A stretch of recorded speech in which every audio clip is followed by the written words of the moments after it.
We all love a legendary comeback, and Degree Original Cool Rush is back and better than ever.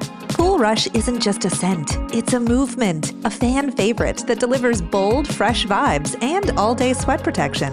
Whether you have a man that spends hours in the gym, heads into the office early, or is just trying to stay fresh on a long day, Cool Rush has their back. Head to your local Walmart or Target and grab Degree Cool Rush, the fan favorite scent from the world's #1 antiperspirant brand. I turned off news altogether. I hate to say it, but I don't trust much of anything. It's the rage bait. It feels like it's trying to divide people. If we got clear facts, maybe we can calm down a little. NBC News brings you clear reporting. Let's meet at the facts. Let's move forward from there. NBC News, reporting for America. Hi, it's Kanika, and I'm back with a brand new season of That's Total Mom Sense, where I interview parenting experts, world-renowned thought leaders, best-selling authors, and trailblazing entrepreneurs on their incredible life stories and mom sense experiences. Hi, I'm Gabby Bernstein, and you're listening to me on That's Total Mom Sense. It's me, Bobby Brown, on Total Mom Sense. Can't wait to share my story. Hi, I'm Dr. Lisa, and you're listening to me on That's Total Mom Sense. Pandemic or not, these episodes will inspire you to make every single day count. Episodes release on Tuesdays and Thursdays. Join my tribe and subscribe wherever you listen so you never miss an episode. I think there are opportunities in all of our ecosystems, whether it's the workplace, to better adapt and support differently wired learners so that they can really contribute what they have to share. In school systems, we have to make big changes. And I think that COVID is actually highlighting where a lot of the weaknesses are in the traditional education model. As moms, we often wonder, am I doing enough for my kids? I'm here to tell you, you are Super Mama. That's because we have an undeniable superpower, our intuition, and it never steers us wrong. I call it our mom sense. Hi, I'm Kanika Chadda Gupta, and I'm the host of That's Total Mom Sense. I'm a journalist, entrepreneur, wife, and mom of 3, twins plus 1. Now, if I had $1 every time I heard, gee, you have your hands full. On my podcast, I interview influential moms from various industries and cover topics that all first-time parents grapple with, from getting your baby to sleep to screen time allowance, your new normal in your marriage, and how to dedicate time to yourself. Learn and laugh along with That's Total Mom Sense. If you're a parent who's grappling with all the different challenges that come with parenting in a pandemic and you're struggling to find resources, chances are you've already heard of Tilt Parenting. And it's the brainchild of Deborah Reber. So Debbie Reber, MA, is a parenting activist, New York Times bestselling author, podcast host, and speaker who moved her career in a more personal direction in 2016 when she founded Tilt Parenting, a top resource for parents like her who are raising differently wired children. The Tilt Parenting podcast has grown to be a top podcast in iTunes Kids and Family category with nearly 3 million downloads and a slate of guests that includes high-profile thought leaders across the parenting and education space. A certified positive discipline trainer and a regular contributor to Psychology Today and Attitude Magazine, Debbie's newest book is Differently Wired: Raising an Exceptional Child in a Conventional World. In November 2018, she spoke at TEDx Amsterdam, delivering a talk entitled, Why the Future Will Be Differently Wired. Debbie, welcome to the show. Thank you so much. I'm so happy to be having this conversation. Absolutely. Tell us what it was like growing up for you. Wow. This is something I'm talking with my therapist a lot right now, but I grew up in a small town in Pennsylvania, about 45 minutes outside of Philadelphia, with a sister, 2 parents. We were just very simple life growing up. I was really into gymnastics when I was younger and went to public schools, and very social kid, pivoted to being a track and field and theater person in middle school and high school. And yeah, I think I had a pretty typical, maybe a little sheltered childhood. and definitely spent most of my childhood just desperately wanting to leave small town behind to move to New York and have a big life. So I was very impatient as a kid. Yes. No, and I feel like, a lot of us can relate to that. When you grow up and have kind of a quaint upbringing, you're ready to move on to bigger things. Yeah, I was ready. And what was your relationship like with your parents and your sister? Because now you're in a business where, you're talking about parenting all day, every day. So do you draw upon memories and circumstances that you lived through? Yeah, I had a very different experience as a child than my child does. I grew up in a fairly religious household. It was a very authoritarian parenting style. So it was a lot of punishment, fear driven motivation, which led to me trying to get away with what I could get away with. I have a sister who's 2 years older. We were not close. In fact, we really did not like each other at all. And she's now my absolute best friend, confidant, the most incredible aunt to my child. And she and I have spent a lot of time kind of working on our relationship and reflecting on the choices our parents made. Right. I love that. Tell us about your career trajectory and how it started in media and video production. So my career is so all over the place, but I definitely graduated from college, wanted to change and save the world. I wanted to do that through documentary, journalism, news production. And so I, for a number of years, worked for relief and development organizations doing documentaries. I worked on a public television show called Human Rights Television. And I worked in that space for a while. And then I pivoted into kids television because of a project I did at UNICEF. I got to know a lot of folks and at Disney and Nickelodeon and these places. And so I landed at Nickelodeon. I worked on Blue's Clues for a few years, which was a dream job and just the most incredible group of women I could have ever had the chance to connect with. And did that for a while, worked at Cartoon Network for a while doing development. And then I left the corporate world in 2013 because I decided I'm going to forge my own path. And so since 2013, I've written a number of books. I used to write books for teen girls, kind of empowerment, self-esteem books, mostly nonfiction. And then in the past 5 years now, I pivoted now to being in the parenting space. So I like to keep busy. I have lots of ideas, and I get really excited when I can sink my teeth into a new creative project. That's incredible. I want to take it back to Blue's Clues because Angela Santomero has been on the show, and I know the two of you have worked together. So tell us about that. Gosh, Angela, she knows this. Like we're quite close as friends, but she's still someone that I mention in interviews as being one of my role models, because it was when I worked with her, and she was one of the creators of Blue's Clues and really, ran that office, which was very women focused. And that in and of itself was so wonderful.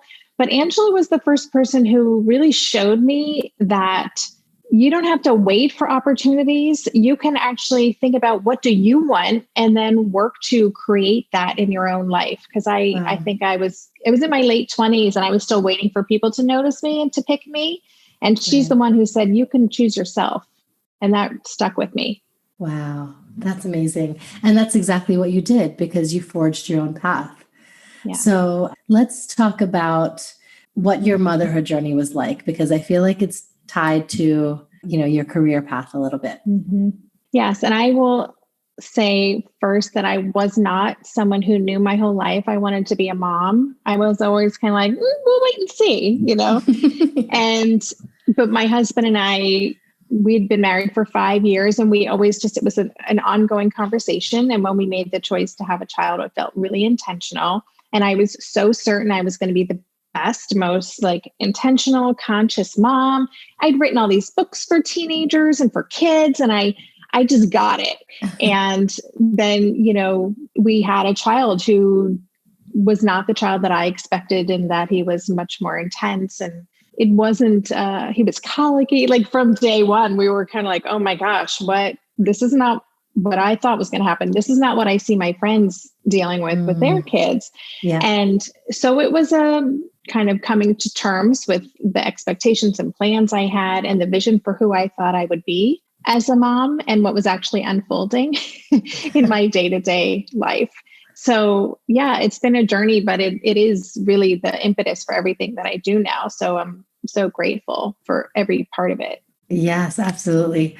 So tell us about maybe some of the challenges or low points that you went through in your motherhood journey, because I feel like it's something that we don't talk about much.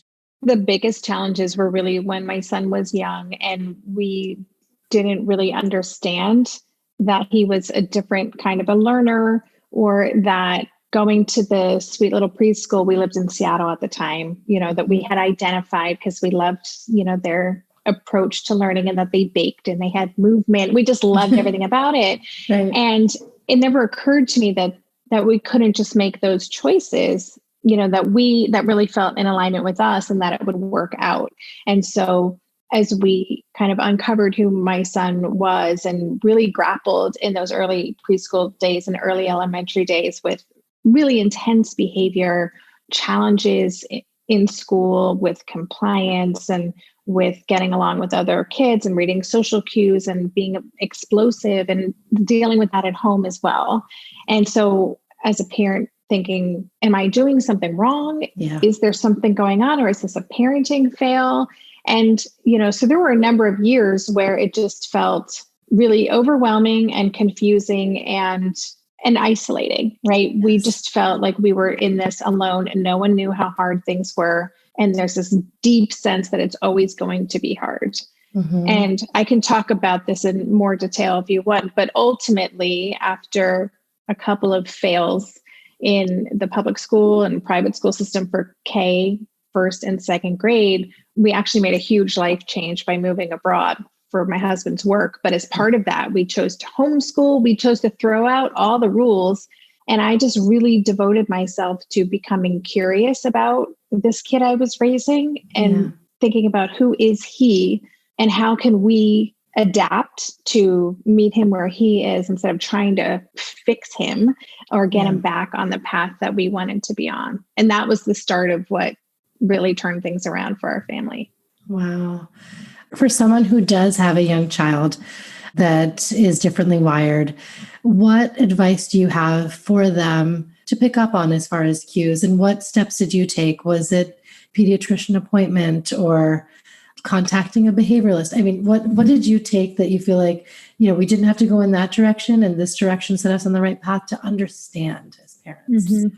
I think it's really important to trust our intuition, because our pediatrician, I don't know if it's because we had good days when we went for appointments, but he was like, oh, this is all normal within the realm of development. But I knew, I was like, I don't know, this feels a little too tough. This feels a little too intense. And why am I getting the phone calls for pickup from school at 10 in the morning? And why is this happening? So I think it's important that we trust our instincts and that we find people that we trust to reach out to, because there's so many of us. I think we're afraid to even talk about what's hard, but really differently wired children, and that could be kids with ADHD or gifted kids or sensory issues, autism, they're everywhere. So finding some friends, getting some referrals. I'm a big fan of occupational therapists as a place to start, or a developmental pediatrician, and start to kind of look at the behaviors as clues to something underlying that's going on. So as a parent, we often just want to fix the behavior, especially throwing or biting or hitting or, this behavior, we want it to end. Yeah. But our job is to take a step back and say, okay, there's a reason this is happening. How can we get curious about this? And that's where we want to put our energy. So we have to make that mindset switch kind of right away. Yes, that makes so much sense. You have a love-hate relationship with the word disruptor. I do have a love-hate relationship because disruptive would absolutely have been one of the words that would have been used to describe my son, and was when he was little, because he was disruptive in class. He was disruptive on the soccer field. He was like in any kind of environment. Yeah. And, when you really look at as a society what we value, in terms of innovation and the Elon Musks of the world and the people who are kind of pushing us forward as a society, they're all disruptors in a way that we worship. We're like, oh my gosh, Yes. I'm certain Elon Musk was not an easy kid to teach when he was in second or third grade. I mean, and so I like this idea of looking at our kids who are disruptive now and not thinking, okay, this isn't a difference. Can be challenging, but it's not a bad thing. Like the things that made my child disruptive are the things that are his absolute strengths. And I know are just going to be part of what he contributes. So the term differently wired, my son approved that, he was along with me as I developed tilt parenting. And he would always say, well, this is a negative connotation, or this makes us sound like we're that. And differently wired recognizes that there are differences, that we're all different, right? There is no one way of being normal. There is no right way. And certainly there are challenges that come with all of these things. There are challenges with having ADHD, but there are also strengths. And so if we can start recognizing difference, not deficit, that would change so much for our kids. Absolutely. Absolutely. In your TED Talk in Amsterdam, you mentioned that we as a society have to make major changes. As you said, we're all differently wired. So what are those changes? Even within the workplace, which is something I talked about in my TEDx talk, workplaces and the process for getting a job and the interview process alone is really not friendly to a lot of differently wired people, which, now it's all over Zoom. It's actually probably a lot more friendly because that's a much more comfortable way for a lot of, people on the spectrum or others to interview. Or if we look at workspaces that are, these open floor plans, that's really tough on someone with ADHD. And I think there are opportunities in all of our ecosystems, whether it's the workplace, to better adapt and support differently wired learners so that they can really contribute what they have to share.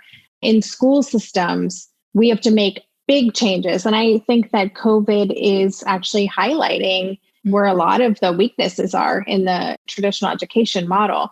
But we need to make changes so that these kids can actually learn the way that they naturally learn and not get punished or held back because they process information in a different way than your average student. I too struggle with, recognizing my unhealthy thinking about certain neuro differences and labels. And that's really not fair. So we need to kind of push back against stigma and recognize the way that we may be contributing to these kids and these families being marginalized. Running a business comes with a lot of what ifs, but luckily there's a simple answer to them. Shopify. It's the commerce platform behind millions of businesses, including Thrive Cosmetics and Momofuku, and it'll help you with everything you need. From website design and marketing to boosting sales and expanding operations, Shopify can get the job done and make your dream a reality. Turn those what ifs into... Sign up for your $1 per month trial at shopify.com/special offer. Hi, it's Eva Longoria, and let's be real. After 40, we should ask for more from our skincare. I swear by Revitalift Triple Power Moisturizer by L'Oreal Paris. With vitamin C, pro-retinol, and hyaluronic acid, it reduces my wrinkles, firms, and brightens. And it's not a procedure. It's just a hardworking moisturizer. Revitalift Triple Power Moisturizer by L'Oreal Paris. Grab it today in fragrance-free or with SPF 30. Available at your local Walmart. Yes. Yeah. Let's talk about, as parents, how we can understand our child's unique wiring and come to terms with it. What inner work can we do to just better our understanding and awareness? I think the first thing we have to do is really get to know our own kind of triggers, like where are we getting stuck? So we all have them, right? No matter how our kid is wired. We might really have a problem with a kid who can't sit still at the dinner table. That's just a random example. And we might decide, no, you have to sit a certain way, or that's bad behavior. But we're not actually looking at the child we have. That might be a child who needs to move to regulate their brain. And so I think we tend to move forward on autopilot based on the way that we were raised. Either we want to emulate what our parents did, or we want to do the exact opposite, or somewhere in between. Or we read these parenting books and we say, I'm going to subscribe to this philosophy. I'm going to do this without considering who the child is. And so it's so important that we just get really curious. We start to question the things that we are prioritizing and thinking, are those in the big picture? Does that really matter? Or what is my why for this being such an important thing in my family? Does this really matter in terms of meeting this child where they are? So that's where we start, is really kind of getting curious about ourselves. Yes, absolutely. And I want to focus on what it means to be differently wired, how it can kind of manifest in our kids. Yeah. So the term differently wired I use as kind of a huge umbrella. So it includes actual kind of formal diagnoses like autism spectrum or ADHD or dyslexia or dysgraphia or another learning disability. It actually might be kids who don't have any diagnosis at all, but we recognize that maybe our kid is hypersensitive, covers their ears when they're in a really loud place, or maybe really hates those itchy tags in their clothes, or gets overwhelmed, might come across as being really shy, but maybe that's a sensory thing. And so I like this bigger umbrella term because it kind of shows us that actually, again, there is no one way to be human. There is no normal, and we can kind of look at all of these together and recognize that there are just variances. Yes, exactly. Tell us about the books you've written, because you are such an accomplished author. And I want to mention some of the titles so that my listeners get, a high level understanding of the breadth of work that you have. One is Doable, The Girl's Guide to Accomplishing Just About Anything. Language of Love, Chill, Stress-Reducing Techniques for a More Balanced, Peaceful You. In Their Shoes, Extraordinary Women Describe Their Amazing Careers. And your most recent, which is Differently Wired, Raising an Exceptional Child in a Conventional World. So could you give us kind of a cliff notes of what we would, get to indulge in each of the reads? Sure. So In Their Shoes, I will talk about first, because that was my first book that I did without being attached to a kind of a bigger brand. That was my baby. And I really wanted to help teen girls have a realistic view about what different careers looked like, because there was a lot of research going on that girls were like, for example, becoming forensic scientists because of CSI. And then they were in the career and they're like, wait a minute, this is not what I saw on CBS. So I really wanted to portray real examples. And I will say, one of the people I interviewed, I wrote that book in 2007, is Kamala Harris. And I'm like, oh my gosh, she's going to be the VP. Yeah. I got to interview Shonda Rhimes for that book, like just incredible people. So that is still like a dear project to me. And I updated it a few years ago. So it's new and improved. Chill, I wrote after that. And that was really when we started learning more and more about how just maxed out and stressed today's teens are. Yeah. And, I wrote that 10 years ago. It's gotten even worse. And so the purpose of that book is just I presented a ton of different ways to approach stress, but in a teen-friendly way, whether it's meditation or getting more organized or leaning on a support system, lots of different options in there. And then Doable, well, I'll just say Language of Love is a little young adult novel, because I had an opportunity to write that with Simon and Schuster at the time, who was doing my other books. And I was like, I want to try writing a novel. So it's a very sweet, romantic comedy that was so fun to write. Yeah, I remember sitting and writing and being like, oh, I can just make this stuff up. I don't have to research any of it. And that was really freeing for me. And then after that, I wrote Doable. And that's the last kind of teen book I wrote. I'm really good at getting stuff done. I have great executive function skills. I can plan things out. I'm like apps that are about habit change and life. So I'm their dream person, because I follow things and I do them. And so Doable was my attempt to really help teens accomplish any goal, no matter what their cognitive style is, the way that they do things in the world, to kind of hack themselves so that they can achieve the dreams that they have. Now, I have asked my son to read it. He's 16. He's like, yeah, it's pretty good. but it's not necessarily working for every teen per se, but it's great for teens who, who are really motivated and have kind of some big goals that they're working towards. That's so cool.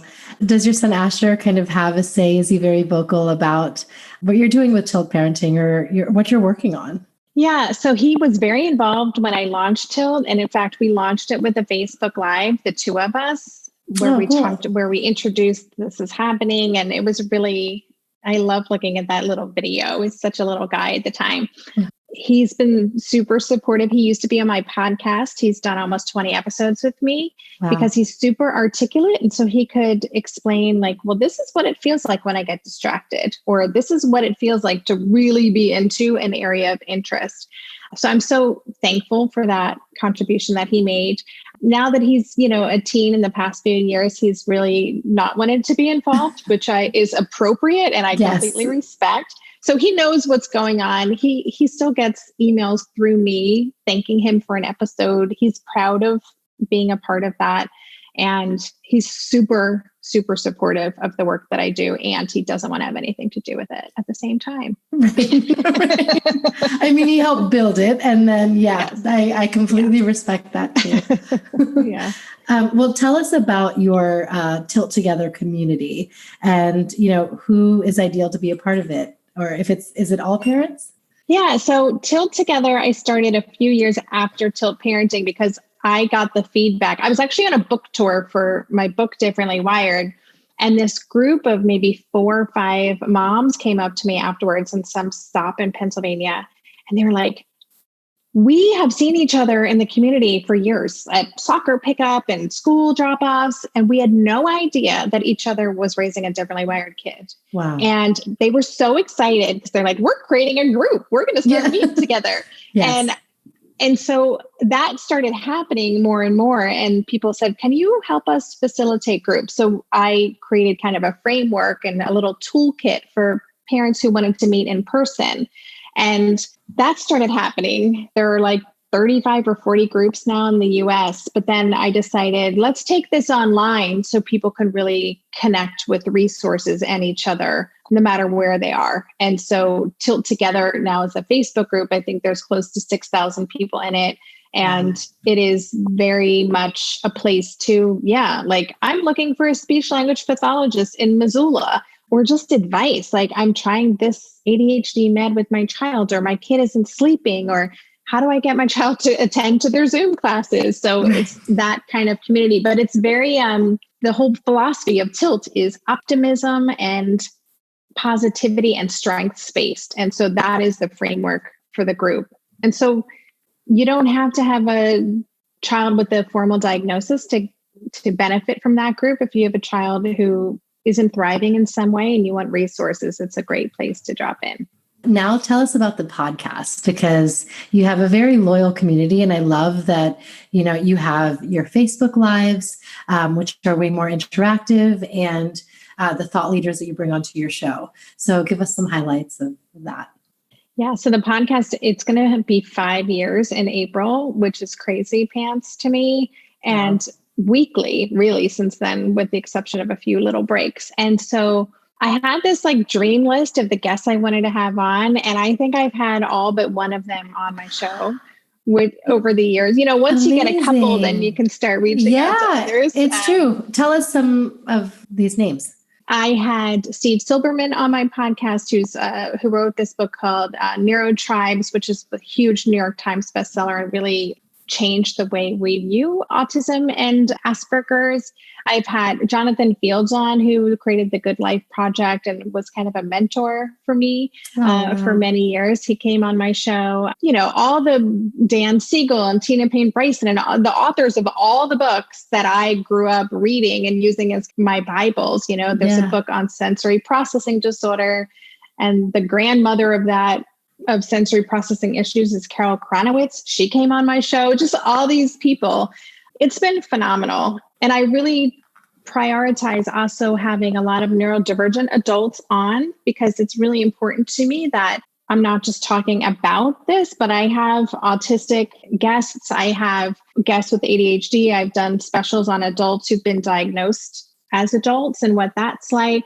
I've had my husband on a few times, and of course my son. And, you have a podcast. It's just such a wonderful way to share really great resources that people normally wouldn't have access to. And then selfishly, I get so much out of it because I am raising a differently wired kid. So I make sure I get my questions answered too. Exactly. I can completely relate to that. So I know you are very intuitive and you trust your mom sense all the time, but is there one occasion that sticks out in your mind? Yeah, I do it all the time, I will say. And the example that I think is probably had the biggest impact on our family was pulling my son out of first grade kind of midway through the school year. It felt like a terrifying thing to do because we didn't know what came after that. But I really saw what was happening. And I was like, this is going to create harm for my kid. Like, this is like trauma. And I don't care what comes next. We have to just do this. And so it felt like jumping off the cliff a little bit. Yeah. But it was 100% the best thing that we could have done. And it really did start us on this whole path. So I feel like I get feedback every day that was the right choice. Wow. And I mean, by sharing that, you're helping another mom who's like on the fence to just go with your gut. I hear from moms all the time about how guilty they feel that they spent so many years, pushing something on their child and without really stopping and looking at, is this the right thing? And I don't think there's room in our lives for that kind of guilt. No. So I think listening to that inner voice, because we always know. Yeah, it's so true. Let's not forget our quote of the day. Is there a quote that you live by?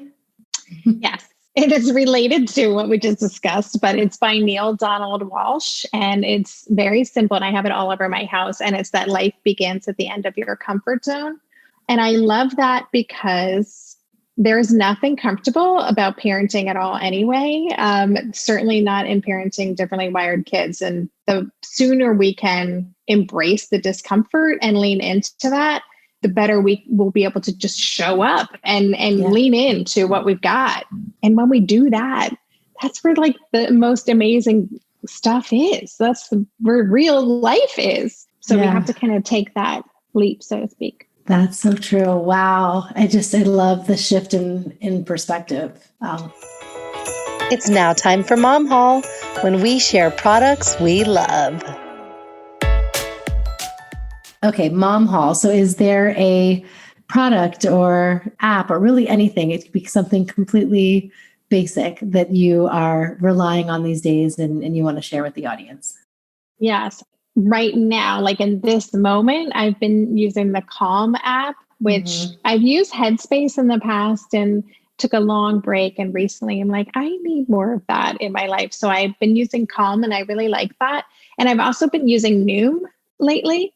Okay. And because I hear it on all the podcasts, like so many podcasts I listen to, I'm like, all right, I gotta, I just got to figure this out. I'm a super active person. I run and I eat pretty well, but through COVID have, found myself forming some habits that wouldn't be as healthy as I would like. And so I'm really it's about lifestyle and creating new habits. And I'm digging it so far. That's cool. Where can my listeners find you? So tiltparenting.com is the hub for everything that I offer. And you can look through all the podcast episodes. I have them categorized by theme, homeschooling or ADHD or parent conversations, anything like that. And a ton of resources on that website. And then on social media, Facebook, Instagram, and Twitter, it's all at Tilt Parenting. And then that Facebook group, the community we talked about, is just Tilt Together. So you can search for that on Facebook and you'll find the group. Great. Thank you, Debbie, for taking the time out today. I love the philosophy that is Tilt Parenting. And I feel like, as parents, we don't know what's around the bend, but if you take a moment and experience joy in that tilt, it can be so liberating. So thank you for being with me today. My pleasure. Thank you. That's total mom sense.